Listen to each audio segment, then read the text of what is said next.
Good morning, good afternoon, good evening, everything, whenever you're watching this chapters, students.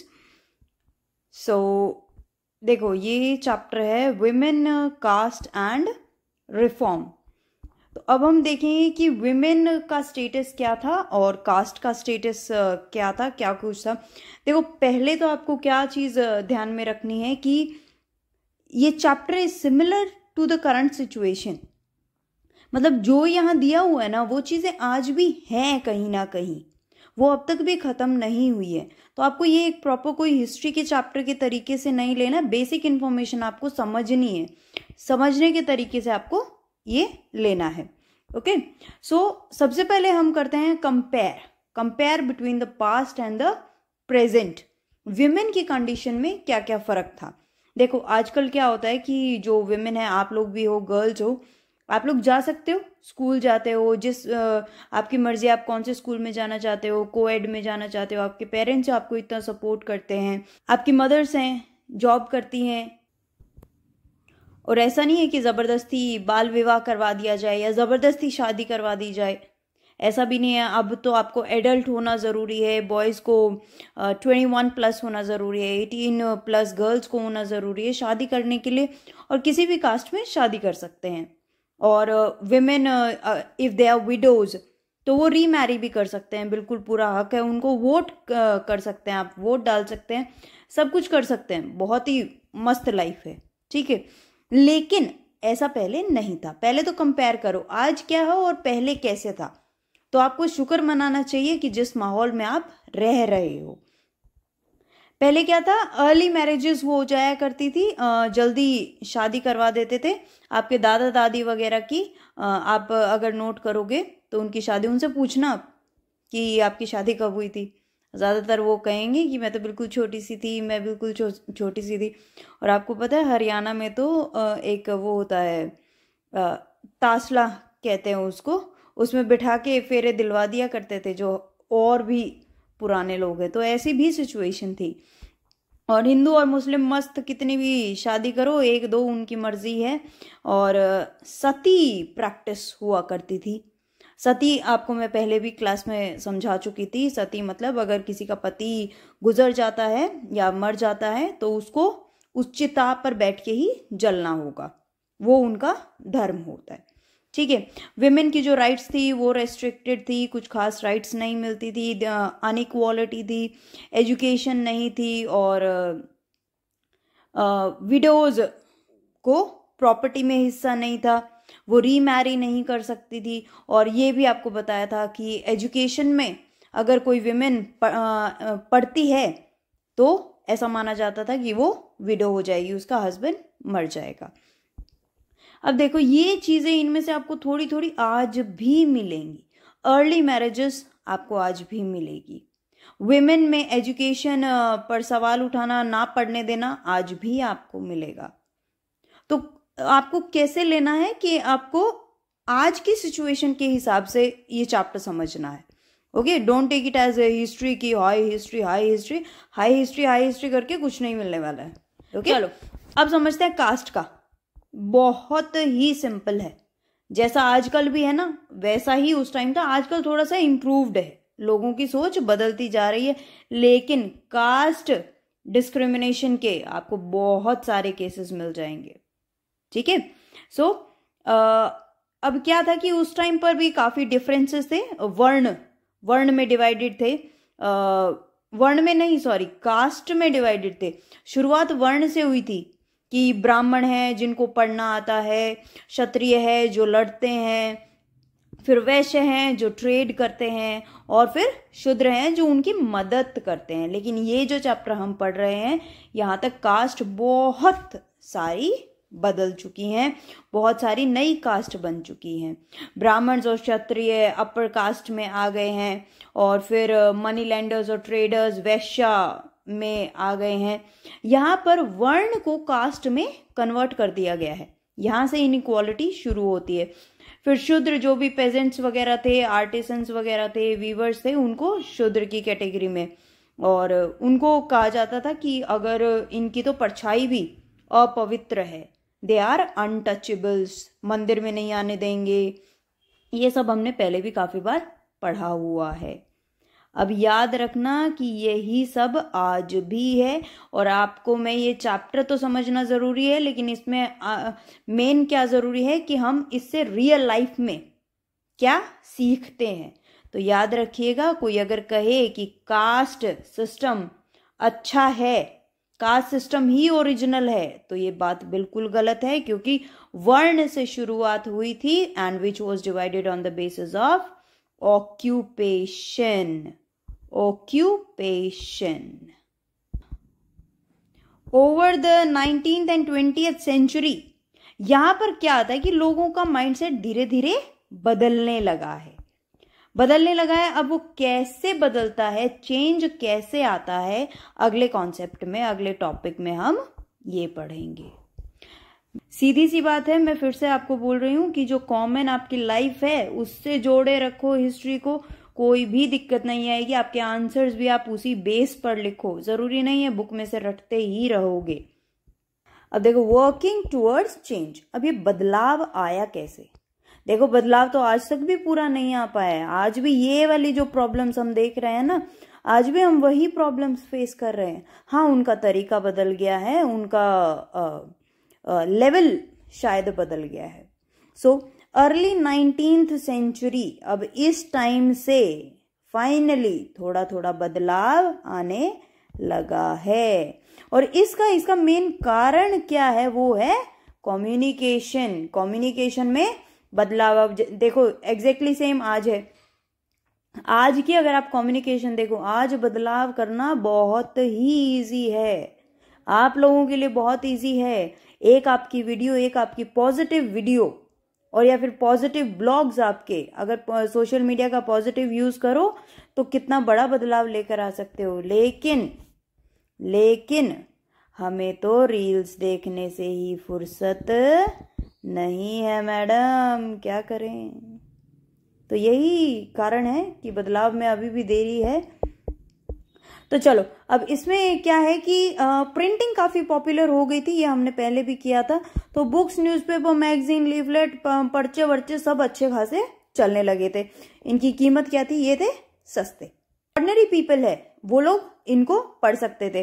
पहले जो manuscript हुआ करती थी, कुछ लिमिटेड से लोग ही मैन्यूस्क्रिप्ट को संभालते थे, तो मैन्यूस्क्रिप्ट्स अवेलेबल नहीं थी। लेकिन अब न्यूज़पेपर की तो काफी सारी कॉपीज, मैगजीन की काफी कॉपीज, तो ऑर्डिनरी पीपल जो है उसको समझने लगे, ऑर्डिनरी पीपल जो है उसको पढ़ने लगे थे, अपने आइडियाज एक्सप्रेस करने लगे थे। कई न्यूज़पेपर प्रिंटिंग शुरू की गई, and people they started debating about politics, economics और रिलीजियस, हर तरह से डिबेट करना शुरू कर दिया मैंने, क्योंकि अभी भी कुछ ही महान औरतें थी जो बाहर निकलकर आई। अब इन डिस्कशंस की मदद से लोग जो है और ज्यादा जो कोई भी मूवमेंट है वो क्रिएट भी कर सकते थे और उसको स्प्रेड भी कर सकते थे। रिफॉर्म लाने की जो प्रक्रिया थी वो काफी पॉपुलर हो गई थी। लोग जो थे ज्यादा और ज्यादा मोटिवेट होते जा रहे थे, और ऐसे जैसे आज के टाइम पर भी आपको बहुत सारे लोग मिलेंगे जो बदलाव के लिए बहुत कोशिश करते हैं, बहुत they are such great leaders. तो उस टाइम पर भी कुछ रिफॉर्मर्स, मतलब कि जो समाज में बदलाव लाना चाहते थे, ऐसे बहुत सारे लोग थे। उनमें से एक जो पॉपुलर हैं वो हैं RRR, मतलब कि RRR, Raja Ram Mohan Roy. Amazing personality, amazing, समझदार एकदम, बहुत ही अच्छे थे जहां तक हमने नॉर्मल पढ़ा है, और मल्टीपल भाषाओं का ज्ञान था। संस्कृत लगा लो, पर्शियन लगा लो, यूरोपियन लगा लो, इंडियन भाषाओं का काफी ज्ञान था। तो किसी इंसान को अगर इतनी भाषाओं का ज्ञान है तो वो कितनी जगह मूवमेंट को स्प्रेड कर सकता है, इसका अंदाजा आप लगा ही सकते हो। अब हरियाणा वाले हम हैं, अगर हिंदी आती है तो साउथ में हम कैसे करेंगे बताओ? लेकिन उनको क्या है, उनको लैंग्वेजेस आती थी, और उसी के बेस पर उन्होंने अपना जो रिफॉर्म था, जो वो रिफॉर्म करना चाहते थे, उसको काफी पॉपुलर कर दिया। अब RRR ने क्या किया कि ही set up, he founded a reform association, ब्रह्मो समाज. उसका स्टार्टिंग नाम क्या था? ब्रह्मो सभा. और इसको इस्टेब्लिश किया गया कैलकाटा में. राजा राम मोहन रॉय का कहना था कि समाज में चेंजेस जो है बहुत जरूरी हैं, लेकिन चेंज आएंगे कैसे? जब आप पुरानी प्रैक्टिसेस को छोड़ देंगे और नए तरीकों को अपनाना शुरू कर देंगे.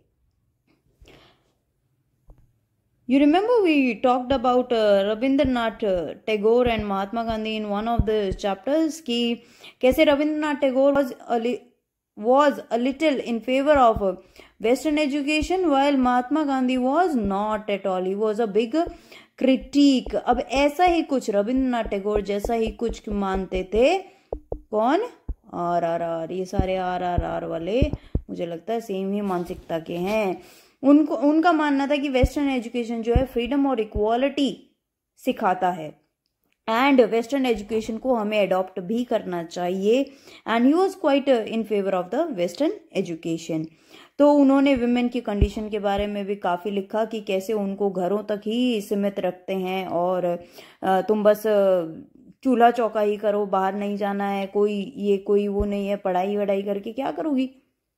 तो ये सब जो समाज में सिचुएशन चल रही थी, राम मोहन रॉय ने उसका जमकर विरोध किया. He was very much against. And remember, इन जैसे रिफॉर्मर्स थे जिनकी वजह से जो आज करंट सिचुएशन वुमेन की है वो है, वरना इससे कहीं बदतर हो सकती थी. So thank the leaders who have been there for us. बहुत ही इम्पोर्टेंट सेक्टर में काम किया राम मोहन रॉय ने, और वो था विडो की रीमैरिज. सती के बिल्कुल खिलाफ थे, सती की प्रैक्टिस के बिल्कुल खिलाफ थे और कहते थे, जैसे मैंने आपको पहले बताया, लैंग्वेजेस तो उनको वैसे ही आती थी, संस्कृत में बहुत अच्छे थे, तो जो एंशियंट टेक्स्ट थे उनको अच्छे से पढ़ सकते थे. उन्होंने सती को कैसे बैन करवाया, कैसे सती के खिलाफ आवाज उठाई? उन्होंने क्या किया? उन्होंने हमारे एंशियंट टेक्स्ट को पढ़ा और फिर उन्होंने सबको दिखाया कि एंशियंट टेक्स्ट में ऐसा कहीं नहीं लिखा हुआ है बेवकूफों. तुम्हें किसी ने बताया कि संस्कृत में तुम्हें तो पढ़नी आती नहीं है, और किसी ने बताया कि विमेन का अगर किसी औरत का पति मर जाए तो उसको साथ जलना पड़ेगा, ये उसका धर्म है, और तुमने मान लिया. ये देखो, कहीं नहीं लिखा है. It's written nowhere.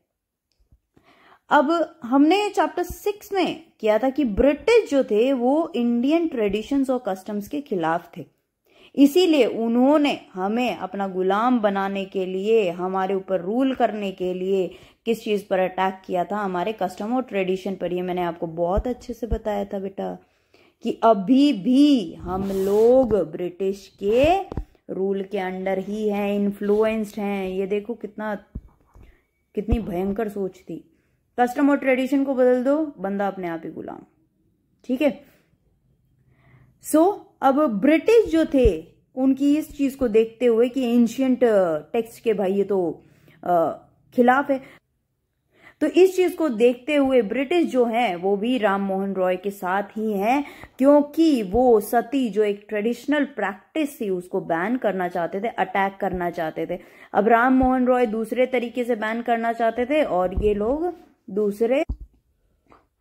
So now what happens कि 1829 में सती was band.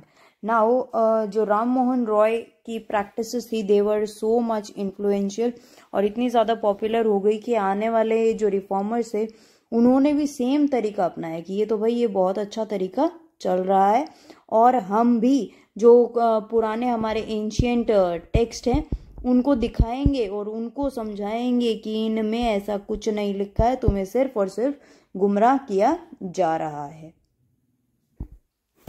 Now one of the similar reformers is Ishwar Chandra Vidyasagar, ICV. आप इसको ऐसे याद रख सकते हैं, ICV. ICV also, Ishwar Chandra Vidyasagar also used a similar way कि एंशियंट टेक्स्ट को उन्होंने अपना फाउंडेशन बनाया और उसमें दिखाया कि ऐसा कहीं नहीं लिखा हुआ है एंशियंट टेक्स्ट में कि जो विडोज हैं वो रीमैरी नहीं कर सकती।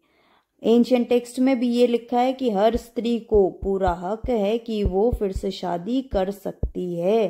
तो तुम लोग कहाँ से पढ़ पढ़ के आ रहे हो, हमारे तो ये समझ नहीं आ रहा है। और ऐसे ही 1856 में विडो रीमैरिज अलाउ कर दी गई कि कोई भी विडो फिर से शादी कर सकती है। और ये विडो रीमैरिज करने वाला सिस्टम आज भी है कि कोई भी विडो जो है वो रीमैरी कर सकती है। हाँ, कई जगह आज भी ये प्रेवलेंट है कि widows are not allowed to remarry, नहीं आ रहा है।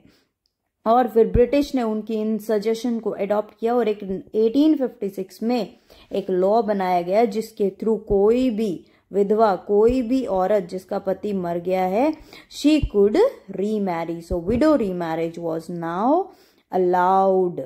एंड ये आज भी चलता है, अगर आप नोट करेंगे कि आज भी कोई भी विडो रीमैरी कर सकती है। बट द सेम थिंग मैंने कहा था कि हिस्ट्री जो है वो अपने आप को रिपीट करती है। आज भी हम हिस्ट्री के उसके चंगुल में फंसे हुए हैं।